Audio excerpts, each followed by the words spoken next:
David Stringer, and this is R-2000, the Better Built House. So far in the series, we've been looking at the design and building science issues involved in building structures that are energy efficient, more comfortable, and longer lasting. Now we're going to look at how these new principles affect the construction of those kind of houses. We're going to look at materials and purchasing criteria. Then we're going to look at the implications of all this on the building site, trade sequencing and construction costs.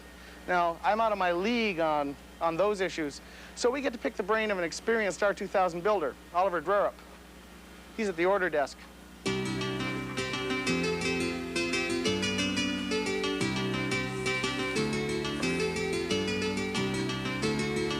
Thanks.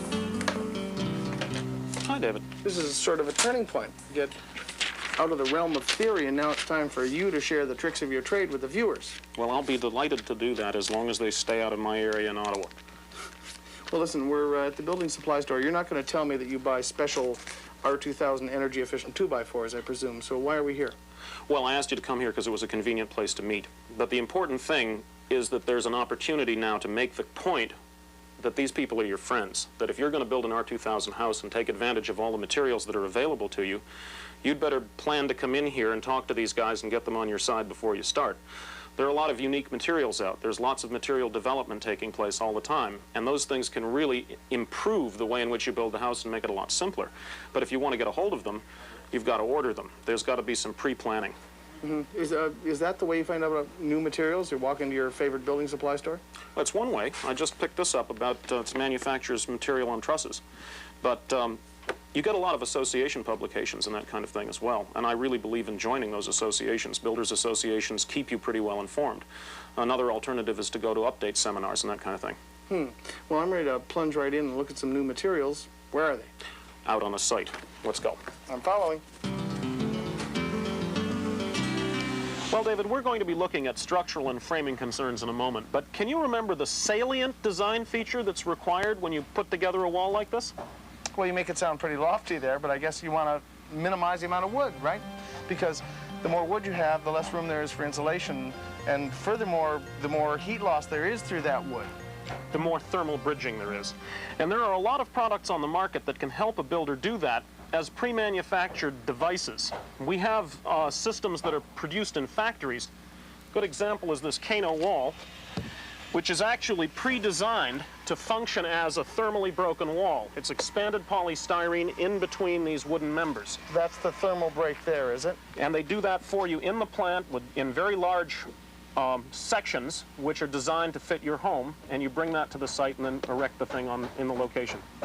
Another product is this truss joist. They're best used in flat roofs, cathedral ceiling locations, places where you want to install a reasonable amount of insulation without having to resort to 2x12s or 2x14s. The same concept can be used for wall trusses.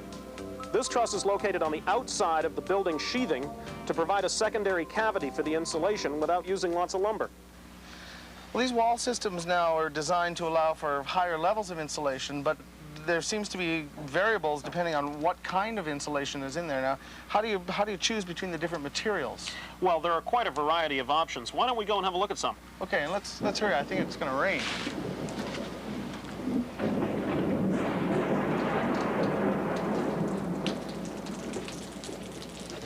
You know, I sort of knew that I was going to end up sooner or later in a room full of insulation. I thought you'd prefer to be in this room than outside in the rain. Oh, I guess you're right. Now, what I understand about insulation is it all does exactly the same job. It stops heat flow. That's correct, but it all does that to a greater or lesser degree. It has different resistances per inch, R value. So what we're looking for here is which material is most appropriate for the job that we're trying to do. Let's take regular fiberglass batting that goes in wall cavities. That's 3.5 Rs per inch. This material, which is a dense fiberglass intended to be used below grade, is R 4.5 per inch, and the foams generally start at around 5 per inch. So you have to look at where you're going to use it. I've heard a lot about R value. I didn't know it meant resistance. That's right, huh? Simple. That's it. And you're a great salesman. You sold me on that stuff. I want that, mister, because it has the greatest R value. Fair enough, but you've got to look at the fact that you want the best R value you can for the lowest cost. So you have to look at the installed cost of the insulation. When you're looking at the fibers, you need a very large cavity to put it in. You don't always get a cavity in different areas of the building. If you're looking at an area where you can't obtain a cavity, you may want to go with the foams because regardless of the fact that they're more expensive, you can get a higher R value in that area without using greater space, more space. I see. So this stuff is still around because it fills walls and attics, places where you've got That's an excellent insulation. Yeah, and we're all familiar with it. I itch even when I look at it. But I'm not familiar with the other areas where you might get into using those kinds of boards. Well, let's go out and look at some applications. Okay, I wonder if it's raining outside. I bet it is.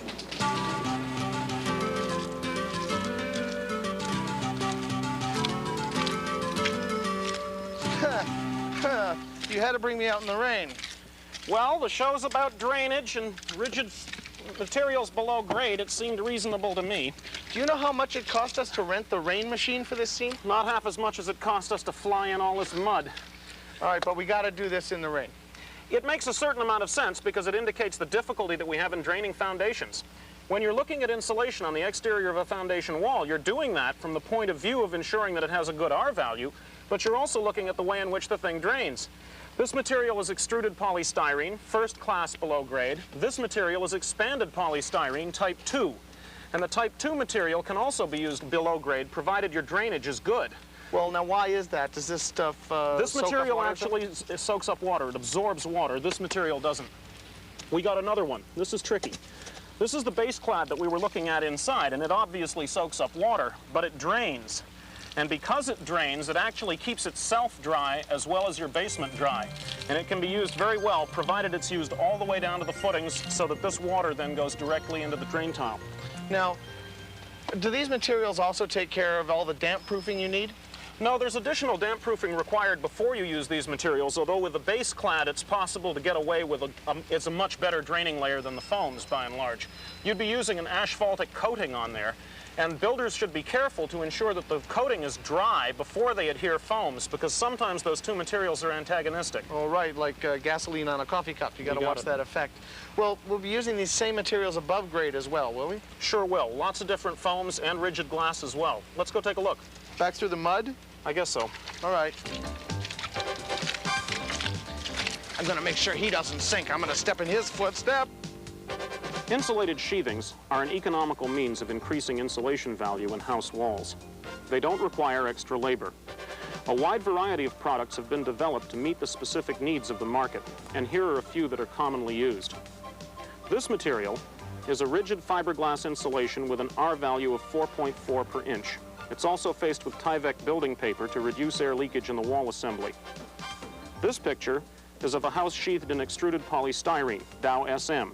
This material, with an R value of 5 per inch, is durable on the construction site and allows easy application of wall siding over the top because it doesn't compress.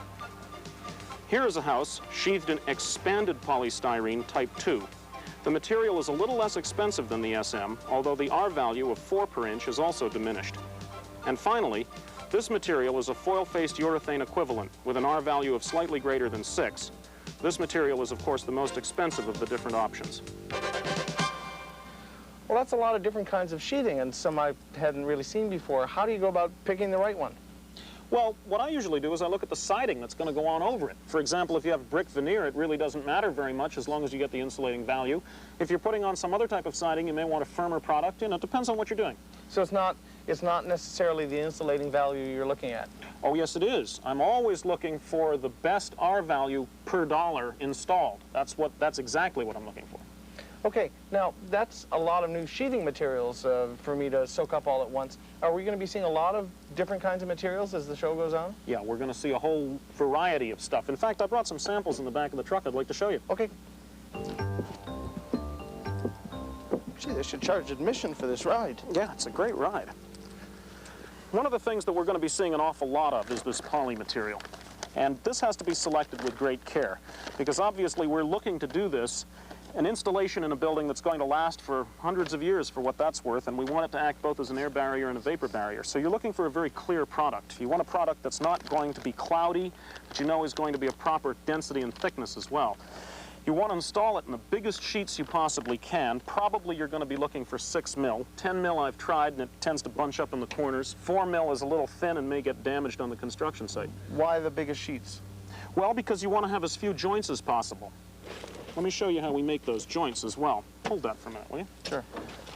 You're going to see a lot of this stuff. This is acoustical sealant.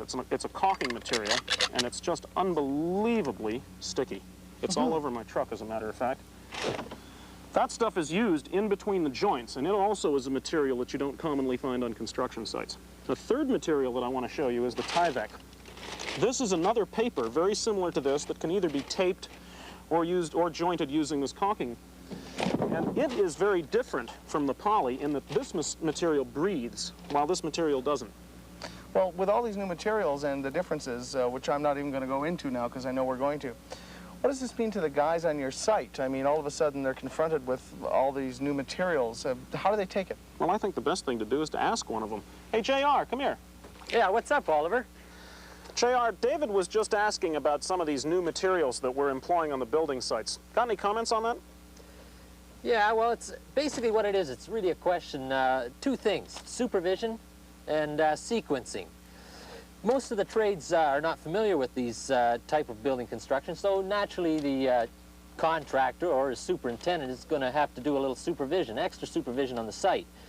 So, you know, what that means is that you'll have to take that into consideration when you're planning your site. And once they've built a few houses, then you develop a system which is close to the what the trade's familiar with, and there's no problems. Okay, I'm not a builder, so I'm not exactly sure what you mean about sequencing. Well, not to worry, because as we go through the whole series, you're going to see lots of opportunities where we can point that out. I wonder if you could generalize about it a little bit. Sure. Let's say, say we're building a house with a, you know, a wrap and strap construction. Now, this is not a process that, you know, say a framer would be used to. Now, he would come in, build, leave, that's it. But with this system, the insulator would come in between, and he would have to come back and do the strapping. Now, once the sequencing, and once the contractor has done the sequencing and has that planned in his construction, then it's just straightforward. Wow. Okay, and we're going to be seeing more of that as the series progresses, right? Yeah, a whole lot. So, I don't want to hold him up. I know how much you probably pay your employees. Well, as much as I can possibly afford. Back to work. That's right. I better get back to work. We got to make some money, eh? Bye-bye. Well, basically, in this program, you've thrown a lot of materials at me, and some of them I've seen and some I haven't. I'm looking forward to seeing them all actually going into buildings. I'm sure it's going to make a lot more sense. But we're running out of time. Basically, how would you summarize this? Well, I think that it all boils down essentially to pre-planning. You've got to realize that there's got to be a substantial amount of pre-planning to ensure that you get the materials that you need on the site when you need them. You also have to stay abreast of new material developments so you know what's available out there, and this whole issue of sequencing when we get to the site, and I'm sure that's going to make more sense later to you. Okay, and it's getting dark. Why don't we go back to the office?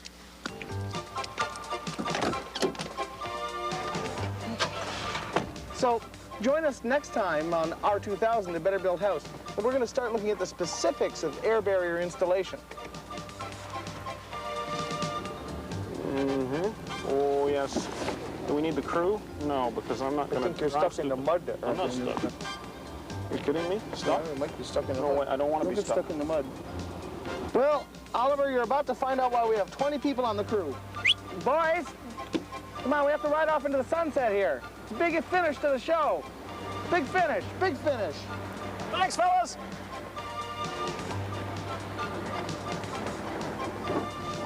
Now, try not to slide broadside into this What I'm going to do is I'm going to just leave. We're taking Petey's truck and we're getting the out of here. We're gone.